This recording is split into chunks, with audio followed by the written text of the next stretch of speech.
Thank you very much, Juliet. Now, Arise News continues its coverage of African art exhibition Transcending Boundaries. On right now, here in London, for the third time, the West African art exhibition is proof of the growing interest globally of artists from the continent. Now, one artist who's showing is Francis Uduh, and he joins me in the studio. Francis, hello and welcome to Arise News. Thank you very much. Anytime. I want to get straight into the art, of course, because that's what we've got you here for. We've got a piece of yours called Oneness, which I really like, and I wanted you to tell us a little bit about it. Yeah, oneness is about life itself, and I know that life is all about oneness, the man, the woman. Like there's this saying that a man and a woman will cleave together and become one. And basically, life itself created by God. God himself is one. He created the man, he created the woman, and created others, and said we should love our neighbor as ourselves.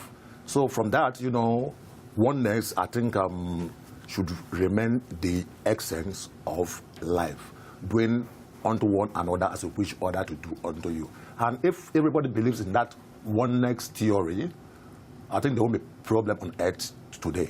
It's interesting, though, of course, we're talking in contemporary culture these days. Oneness that you're talking about isn't necessarily as defined by binary, sex types, man and woman. Yep. How do you tackle that as a contemporary artist? Yeah, as a contemporary artist, like what I've just said earlier, oneness, came to me by looking at what is happening on earth today, especially in my own immediate society.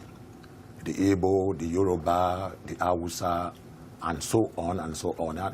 I think there's these discriminatory tendencies, and also looking at the immediate family, set up.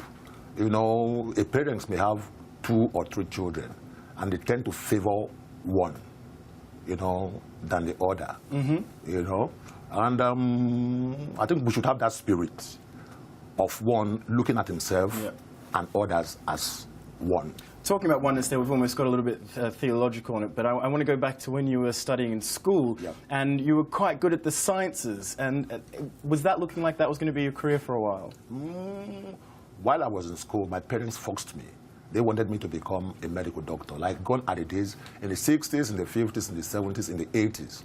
Most parents from where I come from wanted their children to either become a doctor or a lawyer. And I never wanted to become a doctor, though I was very good at this, science subjects. What I did was deliberately failing mathematics, deliberately, So when I had my result, that's my GC result, my parents found I had P7 in mathematics. And they forced me to go back and retake my mathematics, which I deliberately refused. That was the first time I fought my parents. This is what I want to do. I want to become an artist. Well, it's a good thing that you did. We haven't got much time, so I'm going to talk to this piece quickly. Tell us a little bit about symbiosis. Symbiosis. I think it's still related to the same oneness. Symbiosis, that is, one benefiting from one another. Like the image is about a mother and a child.